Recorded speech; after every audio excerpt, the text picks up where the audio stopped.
company Sethu from Coimbatore. இப்போ என்னென்னு பார்த்தீங்கன்னா ஜிஎஸ்டியில் சர்ச் இன்ஸ்பெக்ஷன் வருவாங்க. சர்ச் இன்ஸ்பெக்ஷன் சொல்லாமல் சென்ட்ரல்லேருந்து வரலாம், ஸ்டேட்லேருந்து வரலாம். ஆடிட் வேறு மாதிரி, சர்ச் இன்ஸ்பெக்ஷன் வேறு மாதிரி. சர்ச் இன்ஸ்பெக்ஷன் ஏதாச்சும் சஸ்பீஷியஸ், ஏதாச்சும் பிரச்சனை இருக்குது, தவறு நடக்குது, ரெவன்யூ லீக்கேஜ் இருக்குன்னா சென்ட்ரல்லேருந்து வரலாம், ஸ்டேட்லேருந்து வரலாம். அது அந்தந்த கேஸுடைய தன்மையை பொறுத்து.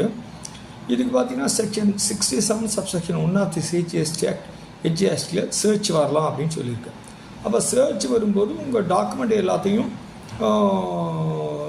அதாவது அவங்க சீஸ் பண்ணி எடுத்துகிட்டு போகலாம். அதாவது உங்கள் purchase bill, sale bill, bank statement, books of accounts, அவங்க எதை வேணாலும் எடுத்துகிட்டு பவர் இருக்குது. உங்களுக்கு வந்து மகஜரில் சைன் வாங்கிட்டு இந்த டாக்குமெண்ட்ஸ் எடுத்துகிட்டு போகிறவங்க எடுத்துகிட்டு போவாங்க. அதில் பார்த்திங்கன்னா ஒரு சர்ச்சில் வந்து கேஷ் ஒரு 25 lakhs ஒரு கேபினில் இருக்குது. இன்னொரு கேபினில் 67 lakh கேபின் இருக்குது. 2 கேபினில் இருக்க சர்ச்சையும் அந்த ஃபேக்ட்ரியிலேருந்து அந்த சர்ச் வந்து ஆஃபீஸர் சிஜிஎஸ்டி டிபார்ட்மெண்ட் அவங்க வந்து அந்த கேஷை எடுத்துகிட்டு போயிடுறாங்க. அதாவது டிடென்ஷன் பண்ணி ரெக்கார்ட் பண்ணி மகஜரில் ரெக்கார்ட் பண்ணி கேஷை ஆஃபீஸுக்கு எடுத்துகிட்டு போயிடுறாங்க. அப்போ உடனே அந்த பாதிக்கப்பட்ட டீலர் என்ன பண்ணுறாரு, ஆனரபிள் ஹைகோர்ட் அப்ரோச் பண்ணி அந்த 25 lakhs வந்து எங்களோட அசோசியேட் கன்சர்னோடது நாங்கள் இங்கே வச்சுருந்தோம் அப்படின்னு சொல்லி அந்த புக்ஸ் ஆஃப் அக்கௌண்ட்ஸை ப்ரூவ் பண்ணுறாரு.